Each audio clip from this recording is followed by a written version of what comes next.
કેવું પેપર રહ્યું? પેપર જોરદાર. પીવાયક્યુ જે હતા ઈ જ પ્રમાણે પેપર આવ્યું. આવડી ગયું, બધું લખી નાખ્યું. હવે જોઈ શું થાય. જેટલું ટેન્શન લીધું તો એનાથી સાવ ઓછું હતું. ઈ બેને જો આમ પેપર દઈને આવ્યો ને પછી તરત ફોન હાથમાં લઈ લીધો, જોયું?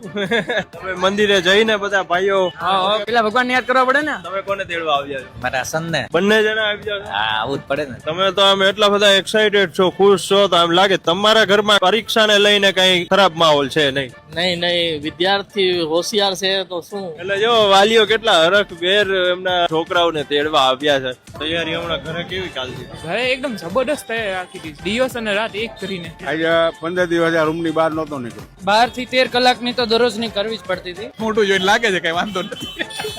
એમસીક્યુ ઈઝી હતા, થિયરીમાં સેક્શન બી થોડુંક ખાલી હાર્ડ લાગ્યું ને બાકી એનએસસી ઈઝી હતા. રાઈટું બધું એ એવું કહે છે, બસ આપણે બીજું શું પૂછવાનું. વાંધો નહીં આવે, પાસ આરામથી. પપ્પા બાજુ ઉભા એટલે કેવું છું?